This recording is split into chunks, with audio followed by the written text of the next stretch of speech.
Tantor here with a recap of the Georgia Tech early signing period for the 2023 class. Hey, look, I think we did wonderful. We ended up today with 25 new players that signed, and that's fantastic. 20 high school seniors and 5 transfers. Although I was expecting another transfer from Texas A&M, a linebacker there. And for whatever reason, Georgia Tech's not listed him as an official signee, so I don't know if that's going to come in later or if they're waiting on another scholarship or whatever. But I was expecting one more transfer. But beside the point, the numbers are good. We needed the numbers. I've seen a few of these players, high school players, play. The ones that I have seen are legitimate ACC D1 players, in my opinion. So I think we've got some athletes that can go in. I was very pleased with the press conference with head coach Key. Hiring of the coaches, being great teachers, great men, and great recruiters is a priority. So we'll continue to take our time and make sure that it's the right fit, the right ones for the players on this football team and for Georgia Tech.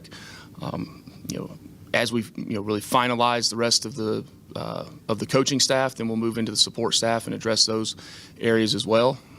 But again, this is about the signees that we brought in, that we're able to bring in, that will be here. Some of them mid-year, some of them in the summer. And like I said, a good mixture of high school and transfers. We're excited about them, and we want to really be able to talk about those guys today moving forward. So, where he was talking about trying to find athletes that fit his playing style, he fit the offense, fit the defense, and I don't think that we've been doing that recently. So that very good. I mean, it's a concept of a plan for the football team, and I don't think we've had a plan for 3 seasons, or probably 4. But I think we have a plan now, and they stuck to it. They got some good athletes. Where I thought we were really weak at to bring in athletes. I mean, we brought in 5 offensive linemen, which is good. Last year they only brought in 1. Although with freshmen, they don't see much of the field, so there's no immediate help there, but you've got to develop them. And I really think that the coaching staff that Coach Key has assembled, I think they can develop players. I really do. I've seen the linebackers get better. Tillman last year with the defensive backs, you could just tell how much they improved from the spring to the beginning of the season to the end of the season. So I think we've got some coaches that can actually coach and develop players. We've seen that they could recruit. The new offensive coordinator, new running back coach are supposed to be real good recruiters, and they actually did. They landed some recruiters. But the transfers are the players that are supposed to come in and play. And we've got 5 of them officially. So we've got a tight end that's transferring in from South Florida.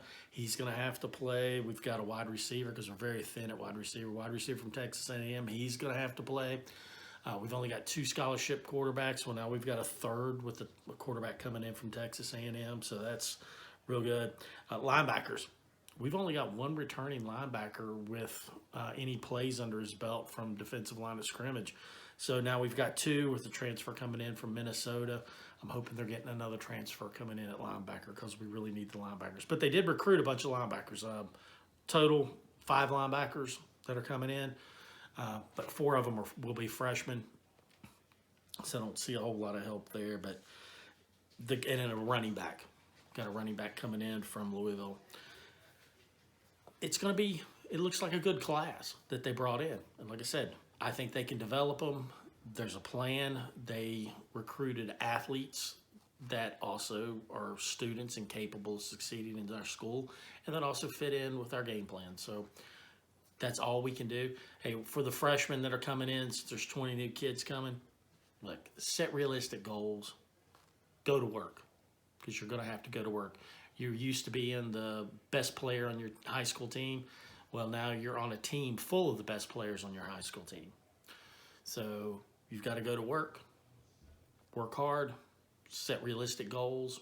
Hey, first thing, set a goal at making the scout team. Second goal, making the travel team. Third goal, after you get that second goal done, third goal, stepping foot on the field. If you do that, you've had a wonderful freshman season, and that's all you can hope for. Last year's freshmen, they're going to be sophomores. They're going to have a spring to work on their game.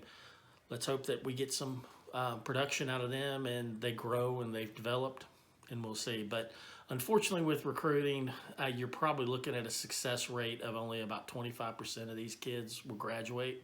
Let's hope we get a little bit more.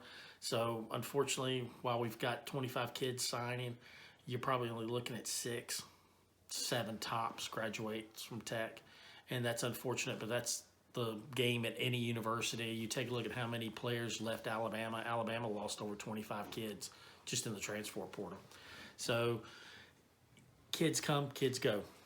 Let's hope that with Coach Key's emphasis on players and on system fits and on the athletics and the scholastic part, that he's got kids that'll stay. And if we can keep 40 to 45% of our kids in-house, then they've done an excellent job.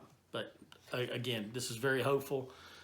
They've addressed all areas of the team instead of in previous years we just had a bunch of athletes coming in, and they've covered just about every position group from 5 offensive linemen, 4 defensive linemen, 3 defensive backs, 4 wide receivers, 5 linebackers.